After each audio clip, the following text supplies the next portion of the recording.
Okay, तो अगला जो चैप्टर है that is called sorting and searching. इसमें सबसे पहले हम लोग को सॉर्टिंग के बारे में डिस्कस करना है। ओके, और सॉर्टिंग का मतलब लिखा हुआ है arrangement of values either in ascending order और डिसेंडिंग ऑर्डर। सॉर्टिंग होता क्या है? तो सॉर्टिंग एक टेक्निक है, ठीक है। Sorting is the technique. List क्या होता है? तो list is the collection of value. List क्या होता है? Collection of values. और सॉर्टिंग का इस्तेमाल हम किस पे करेंगे? किसी एक डेटा पे या लिस्ट पे? लिस्ट पे, ठीक है। किसी सिंगल डेटा को ऑर्डर में करने का कोई मतलब ही नहीं है, क्योंकि हर एक इंडिविजुअल डेटा अपने आप में असेंडिंग ऑर्डर है और अपने आप में डिसेंडिंग ऑर्डर है। क्लियर?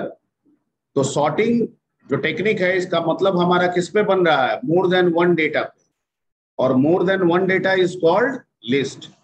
Point clear? ठीक।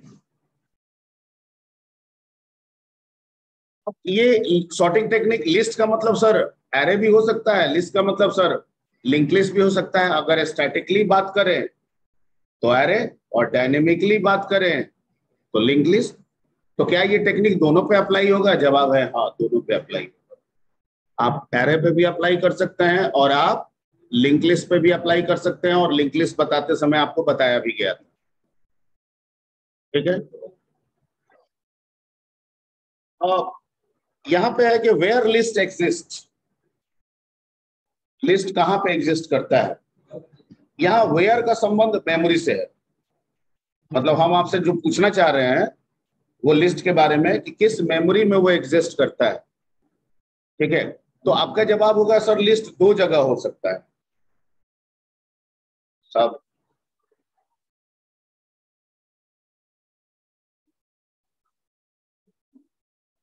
क्या वो अपने में ऐसे करना लगता है?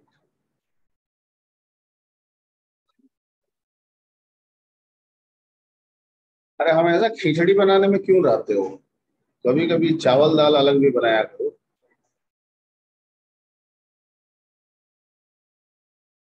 मैं जो बोल रहा हूँ समझ में आ रही बात? नहीं आ रही है? हमेशा खिचड़ी इसलिए है कि पढ़ाई कर रहे हो, गप भी लड़ा रहे हो, ऐसे ऐसे बोल रहे हो कुछ। पढ़ाई पे ध्यान दो। सब करोगे तो खिचड़ी हो जाएगा ना, कुछ पता ही नहीं चलेगा, बस खा रहे हैं ये पता चलेगा। हमेशा खिचड़ी नहीं बनाया करो, थोड़ा सेपरेशन भी रखो। बोल दिए हैं तो दोबारा सुन लो ना, क्या दिक्कत है? तो लिस्ट कहाँ पे किस मेमोरी में होता है, इसके आधार पे हमारा जवाब होगा सर दो जगह हो सकता है। रैम में भी हो सकता है, एसडीडी हार्ड डिस्क यानी सेकेंडरी में भी हो सकता है, या आप ऐसे बोल सकते हैं सर प्राइमरी में भी हो सकता है और सेकेंडरी में भी हो सकता है, ठीक है। सर प्राइमरी में भी हो सकता है और सेकेंडरी में भी हो सकता है।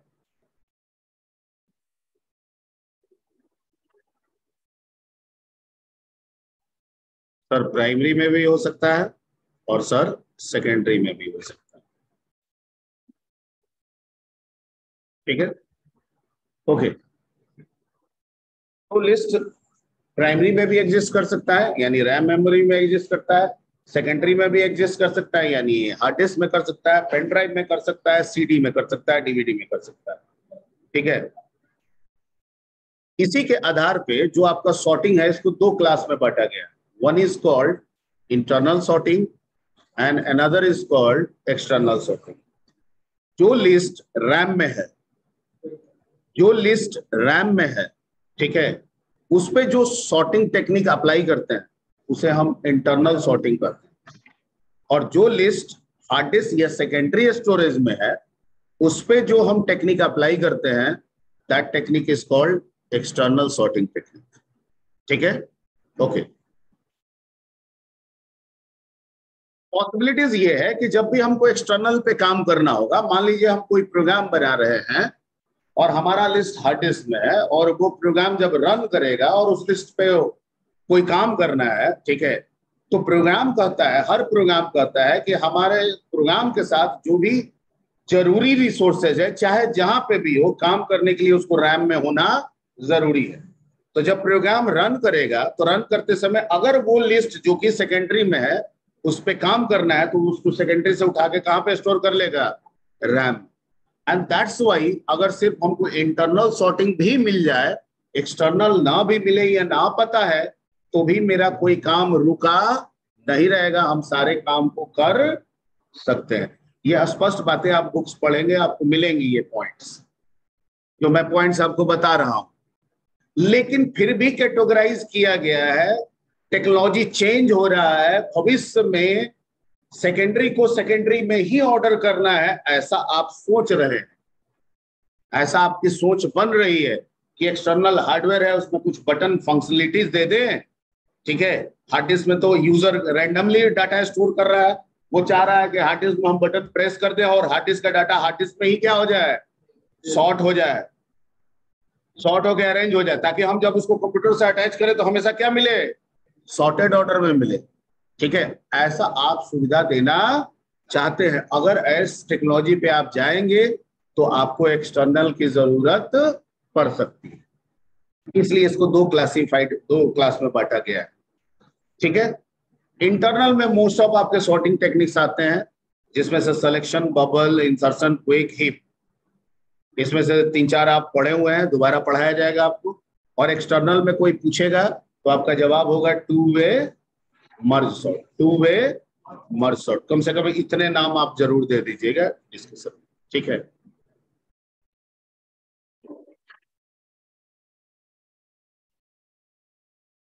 इसके बाद जवाब हुआ था कि जो सिलेबस है वो पूरा इंटरनल सॉर्टिंग पे आधारित है, यानी जो भी टेक्निक्स दे रहा है आपको सिलेबस में वो सब किसका है, इंटरनल का, ठीक है। क्लासिफिकेशन मैं अपने तरफ से बता दिया, लेकिन आपको जो सॉर्टिंग टेक्निक्स दिया जा रहा है वो किसका है, इंटरनल का है। और इंटरनल में पहला है सिलेक्शन सॉर्ट, जो कि सी में बता दिया गया था, दोबारा आपको यहाँ पे बताया जा रहा है, ठीक है। तो selection sort is an internal sort, बिल्कुल आप लिख सकते हैं, सी में नहीं लिखे होंगे क्योंकि वहां पे हम बताए नहीं थे, अब आप लिख सकते हैं कि selection sort is an internal sort. Selection sort is one of the simple sorting technique because one value can, ठीक है, linearly और sequentially compares with all elements one by one, एक एक करके कंपेयर करता है, ठीक है, और स्वैपिंग करता है, इसलिए ये एक आसान टेक्निक, ठीक है, माना जाता है। टेक्निक आसान, ठीक है, लेकिन फास्टर है ये जरूरी नहीं है। टेक्निक आसान है पर फास्टर है ये जरूरी नहीं है, ठीक है, क्योंकि टाइम गैपिंग बढ़ेगा। अगर ये इससे कंपेयर करेगा तो इसका डिस्टेंस, ये इससे कंपेयर करेगा इसका डिस्टेंस, ये इससे कंपेयर करेगा इसका डिस्टेंस, हमेशा डिस्टेंस क्या होता जाएगा, वैरी करेगा, डिस्टेंस बढ़ता जाएगा। One index to another index पे जाएगा, डिस्टेंस क्या होता जाएगा, बढ़ता जाएगा। और डिस्टेंस बढ़ेगा तो जो टाइम होगा, सीक टाइम जो होगा, मेमोरी तक पहुंचने का टाइम जो होगा, खोजने का जो टाइम होगा, वो भी बढ़ता जाएगा, ठीक है। तो ये टेक्निक सिंपल है, टाइम, ठीक है, मतलब फास्टर है, टाइम कम लगे ये जरूरी नहीं, ओके। अब इसमें इसको एलोबरेट किया जा रहा है कि this selection sort follows n-1 step for n elements. अगर लिस्ट में n एलिमेंट्स दिया जा रहा है तो कितना स्टेप फॉलो करेगा, n-1, याद आ रहा होगा, ठीक। इन ईच स्टेप, प्रत्येक स्टेप में क्या करना है, जो पहला वैल्यू, फर्स्ट वन वैल्यू, आप पूरे लिस्ट है, इस लिस्ट में पहला वैल्यू कौन हो गया, सचिन, ठीक है। First one value will compare the next all elements one by one in sequential manner. इसका मतलब है कि ये इससे, ये इससे, ये इससे, ये इससे, ठीक है। अब कंपैरिजन करना है तो कैसे करेंगे, तो कंपैरिजन करने का दो तरीका, ग्रेटर देन, ठीक है, तब यानी सचिन इससे कंपेयर करेगा तो सचिन चेक करेगा मैं इससे बड़ा हूं कि नहीं, कब, जब लिस्ट को हमको किस में ऑर्डर करना है, असेंडिंग में। और ये चेक करेगा कि मैं इससे छोटा हूं कि नहीं, कब, जब हमें क्या करना है, descending order. Point clear, okay. अब कंपेयर करेंगे तो दो बात होगी, कंपैरिजन फुलफिल होगा, ट्रू होगा या फॉल्स होगा। तो कहता है कि अगर कंपेयर करते हैं वो ट्रू हो जाता है तो स्वैपिंग होगा, क्या होगा, स्वैपिंग होगा। मान लीजिए कि सचिन ने कंपेयर किया प्रतीक के साथ कि मैं तुमसे बड़ा हूं, ट्रू, तो कहता है स्वैपिंग होगा, मतलब प्रतीक यहां बैठ जाएगा, सचिन वहां बैठ जाएगा। Point clear, okay. After completing a step, जब ये पोजीशन पे जो सचिन बैठा है जब सबसे कंपेयर हो जाएगा तो एक स्टेप पूरा होगा, और जब एक स्टेप पूरा होगा तो after completing a step first one value will be ignore, यानी इस जगह पे जो भी वैल्यू आ गया है तो वो इग्नोर कर दिया जाएगा, क्योंकि अगर असेंडिंग ऑर्डर कर रहे हैं तो सबसे छोटा वैल्यू यहाँ पे आ चुका है। ठीक है, तो अगर इसको पहला वन ये था और इसको इग्नोर कर दिए तो अब अगले स्टेप में, स्टेप तो n-1 चलाना है, तो अगले स्टेप में पहला कौन होगा? तो कहता है कि जो पहले के बाद जो होगा ना वो पहला होगा। ठीक है, तो इसमें लिखा है कि first one value will be ignore in next step, it means next one will be the first. इसका मतलब है कि अगले स्टेप में अब वो जो सीट है जहां पे प्रतीक बैठा है वो क्या हो जाएगा? फर्स्ट हो जाएगा। अब वो अपने बाद सबसे कंपेयर करेगा 1 by 1 सेम, और ये प्रोसेस हमको तब तक चलाना है जब तक n-1 स्टेप पूरा ना हो जाए। n-1 स्टेप जैसे पूरा होगा आपका लिस्ट क्या हो जाएगा? n। ठीक है, उसके बाद यहाँ पे ड्राई रन बताया गया है इसका।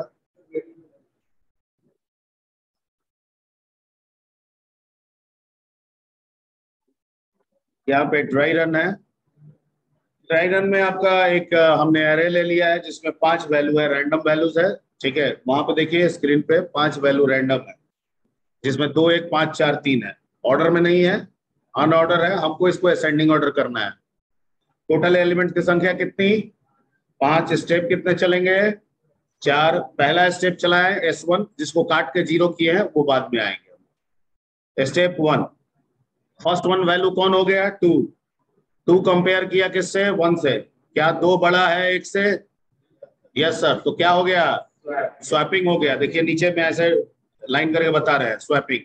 तो 2 को काट के वहां 1 लिख दिया, 1 को काट के क्या लिख दिया? 2। अब जहां पे 2 था वहां 1 आ चुका है। अब आगे 1 कंपेयर करेगा 5 के साथ, करेगा? नहीं करेगा। कंपेयर सबसे करना है, हर एक को, हर एक इस पोजीशन पे जो भी वैल्यू है इसको सबसे करना। ठीक है, तो 2 था वहां, अब 1 हो गया और राउंड किए हैं। ठीक है, उसको अभी आगे भी होना है, तो अब वो कंपेयर करेगा 5 से। 1 बड़ा है 5 से? नहीं। फिर वो कंपेयर करेगा 4 से। 1 बड़ा है 4 से? नहीं। फिर वो कंपेयर करेगा 3 से। 1 बड़ा है 3 से? नहीं। स्टेप पूरा हो गया। स्टेप पूरा हो गया, दोबारा लिख दीजिए। स्टेप नंबर 2 स्टार्ट कीजिए, लेकिन जो पहला है उसको इग्नोर कर दीजिए, क्रॉस लगा दिए। इसका मतलब कि उसके आगे वाला बन गया आप क्या? Next first one. तो अब उसको 2 को बाकी सबसे कंपेयर करेंगे, तो पहले वो 5 से करेगा। क्या 2 बड़ा है 5 से? नहीं। क्या 2 बड़ा है 4 से? नहीं। क्या 2 बड़ा है 3 से? नहीं। ठीक है, यानी इसमें कुछ भी नहीं हुआ। स्टेप पूरा हो गया, कोई दिक्कत नहीं है। उसको फिर लिख दीजिए, स्टेप नंबर आपका 2, और पहले एक इग्नोर था ही, अब इसको भी इग्नोर कर दीजिए। क्या कर दीजिए? इसको भी इग्नोर कर दीजिए। तो क्या हो गया आपका? नेक्स्ट वन क्या हो गया आपका? 5। अब 5 को चेक करेंगे हम किससे? 4 से। 5 बड़ा है 4 से? यस। तो क्या हो गया? 5 और 4 में स्वैपिंग। तो यहाँ 5 यहाँ 4 आ रहा है। ठीक है, अब फिर यहाँ पे 4 आ गया। 4 बड़ा है 3 से? Yes sir. तो फिर यहाँ पे आ गया 3, यहाँ पे आ गया क्या? 4। ठीक है, स्टेप पूरा हो गया। इसको लिख दीजिए फिर से। ओके, तो यहाँ पे लिखिए 1 2 3 5 4 आ गया ना? ये दोनों एलिमेंट था, ये भी एलिमेंट हो गया। फर्स्ट वन बन गया कौन आपका? ये वाला। अब चेक कीजिए इसमें कि 5 बड़ा है 4 से? Yes sir. स्वैपिंग कीजिए, यहाँ आ गया 4, यहाँ आ गया 5। लिस्ट आपका ऑर्डर हो। ठीक है, अगर लेस से कंपेयर करते हैं तो ये क्या बन जाता है? Descending order. क्या बन जाता है? Descending order. दिक्कत है? ठीक है, अब ये 1 2 3 4 लिखे थे, 5 है तो 1 2 3 4, 4 स्टेप हुआ ना। और नंबरिंग क्या किए थे? 1 2 3 4, बाद में उसको 0 1 2 3 किए। ये है मतलब अगर गिनती 4 बार गिनना है, 1 2 3 4, सही है? सही है गलत है? 4 बार गिनती गिननी है, 1 2 3 4, सही है गलत है? सही है। 4 बार गिनती गिननी है, 0 1 2 3, सही है कि गलत है? सही। मतलब अगर 4 बार गिनती गिननी है तो आप 1 2 3 4 गिने या 0 1 2 3 गिने, बात बराबर है। तो सर ठीक है, 1 ही पे छोड़ देते, 0 क्यों कर रहे हैं? तो हमको यहाँ गिनती से मतलब है, जीरो करने से हमको एक एडवांटेज मिल रहा है, वन पे एडवांटेज नहीं मिल रहा है।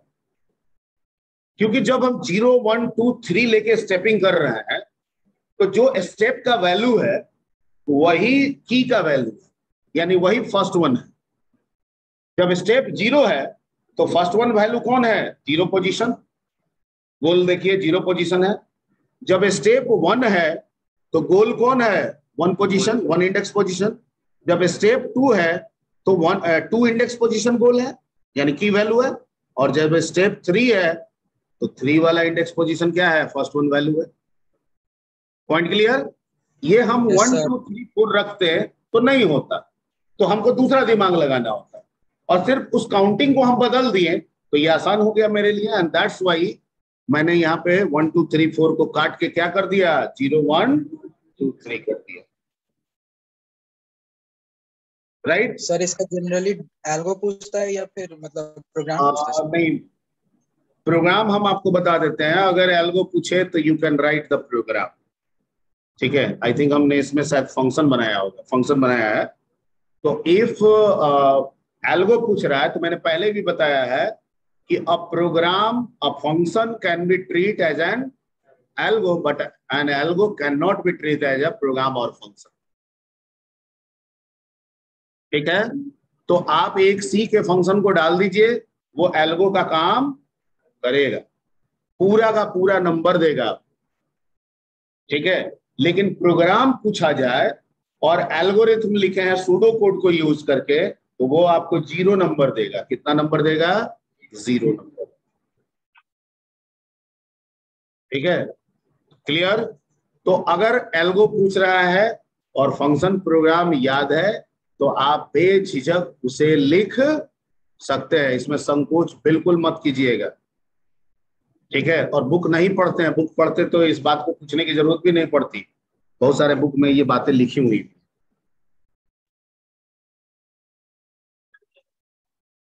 ठीक है, अब इसको इम्प्लीमेंट, लॉजिक इम्प्लीमेंटेशन के लिए यहाँ पे बगल में लॉजिक इम्प्लीमेंटेशन किए थे कोड के द्वारा।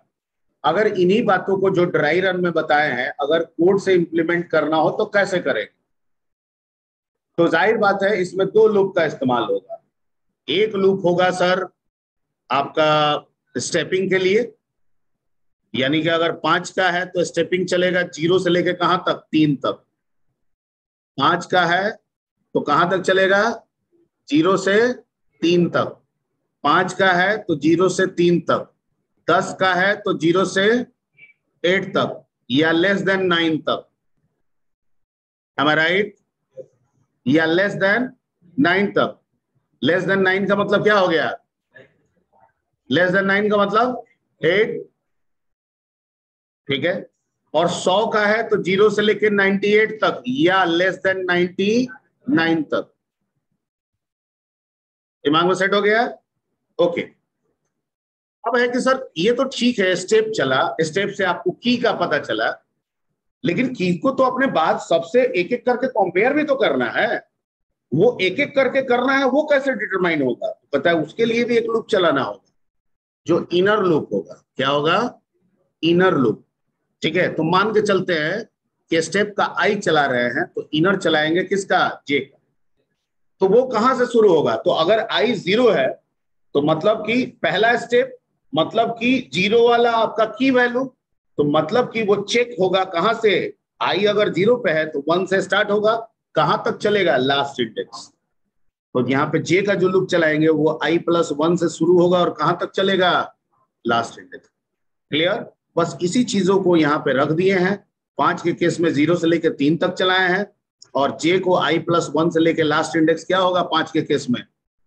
5 का एरे है तो लास्ट इंडेक्स क्या होगा? 4 तक चला दिया। ठीक है, और आई पोजीशन के वैल्यू को किससे कंपेयर किए? जे पोजीशन पे। अगर ये फुलफिल हो रहा है तो अंदर में क्या हो रहा है? ठीक है, इसी प्रोग्राम को यहाँ पे हमने फंक्शन में बनाया है। एक मैक्रो ले लिया है। मैक्रो से फायदा ये होगा कि आप एक जगह चेंज करेंगे ऑटोमेटिकली वो साइज सब जगह वेरी हो जाएगा। अभी 5 के लिए है, आप 5 को हटा के वहां 10 कर दीजिए, यही प्रोग्राम कितने वैल्यू के लिए काम करने लगेगा? 10 के लिए। ठीक है, तो सिलेक्शन सॉर्ट में इंट एन साइज लिख दिए, यानी 5 का एरे आ रहा है। ठीक है, यहाँ पे आई जे और टी ले लिए। यहाँ पे 0 से लेके कहां तक चला है? साइज, तो साइज है 5, -1 4 और लेस देन 4 का मतलब कहां हो गया? 3। तो ठीक है, ए का i+1 से चलाएं और लेस देन साइज चलाएं। साइज है 5, लेस देन 5 का मतलब हो गया 4, तो लास्ट इंडेक्स कितना होगा? 4 ही होगा, वो भी सही है। और इसमें क्या चेक किए? Is N I greater than N J? Yes sir, तो टी बराबर एन आई बराबर एन जे बराबर टी। स्वैपिंग हो गया, इसको बंद किए। और एरे जो होता है वो पास बाई वैल्यू होता है कि पास बाई रेफरेंस होता है? Array pass by reference. तो पास बाई रेफरेंस का मतलब है कि जो मेन से कॉल किया गया होगा वो और जो यहाँ है दोनों सेम होगा। तो मेन में हमने किस नाम का एरे बनाया? जेड नाम का बनाया। इसका भी साइज हम साइज ही ले लिया, माइक्रो दे दिए। ठीक है, इसमें हम वैल्यू डालें, सिलेक्शन को कॉल किए, जेड भेजे। ये जेड यहाँ क्या बन गया? एन, यानी जो जेड है वही एन है। अगर एन अपने आप को सॉर्ट कर रहा है मतलब कौन सॉर्ट हो रहा है? जेड। इस लाइन को कॉल करने के बाद हम फिर से एक लूप चला दिए 0 से लेके साइज तक और जेड को प्रिंट कर दिया ऑर्डर में आके।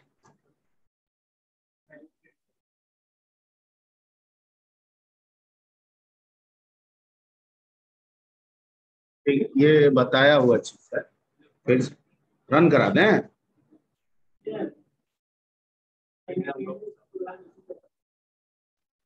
नहीं सर, हम करवा लेंगे सर। ठीक है, तो ये एक डिस्कस हो गया। अब अगले क्लास में डिस्कस हम लोग करेंगे, let's discuss about the bubble sort. उसके बाद इंसर्शन सॉर्ट, उसके बाद क्विक सॉर्ट, उसके बाद सॉर्टेड मर्ज सॉर्ट। ठीक है, ये सब 5 हम लोग को करना है। एक हीप हम लोग कर चुके हैं ऑलरेडी 6। ठीक है, तो ऑनलाइन का कर लिए।